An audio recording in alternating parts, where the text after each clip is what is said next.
Da ommiz. Nima narsa ekan? Bo'ldi, xo'p, hisoblab beraman. O'tiravering, bemalol. Xo'p, nimaga sotasiz o'zi buncha tillarni? Ko'p ekan-ku. Men taqilmagani ham bor ekan. Unda buni Aziz yigitim bergan. Aziz va men tushib ketyapti. Qaysini? Hammasini Aziz bergan. Yo'q, faqat yangisini. Ne taqmadi Aziz bergan? Aziz yoqmaydimi sizga? Tushib qoldim. Bularni kim bergan? Bularni ham Aziz bergan? Yo'q, boshqasi. Bularni sotib, menga hozir brilliant olmoqchiman. O'shaning uchun sotmoqchiman. Brilliant olmoqchimisiz?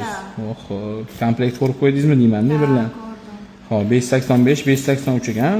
Butunlaringiz probasi.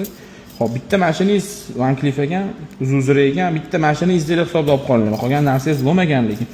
Mushu boqasizmi deyman, men bilan ishlanib ketgan ekan. Sanab qiladi, sumkamni qo'yib. Bo'ldi. Lomda bo'ladi. Nima qilaysiz? Общий hisoblab aytdingmi, отдельно aytding narxi?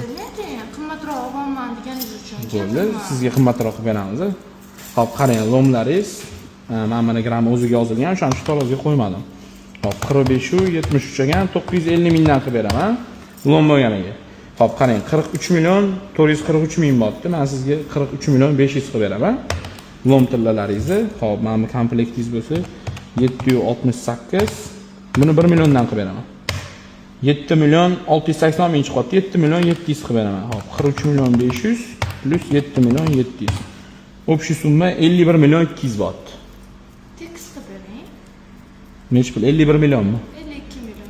Yo'q, 52 millionga to'g'ri kelmaydi, lekin 51 million 500 qilib beraman. Rozimisiz? Mayli.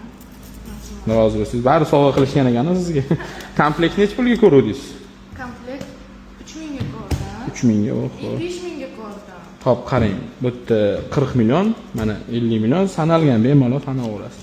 Men sizga yana 1 million 500 bersam bo'ldi. Xo'p, mana bu yerda 1 million 500 kelishilganda 51 million 500. Rahmat. Yana menga tilla sovg'a qilsa. Bemalol. Bemalol sotamiz. Kevering bemalol. Xo'p. Agar sizlarni ham shunaqa tillar biladigan bo'lsa, qimmatroq narxlarda sotmoqchi bo'lsanglar, bemalol pastdagi nomerlarga aloqaga chiqsanglar bo'ladi.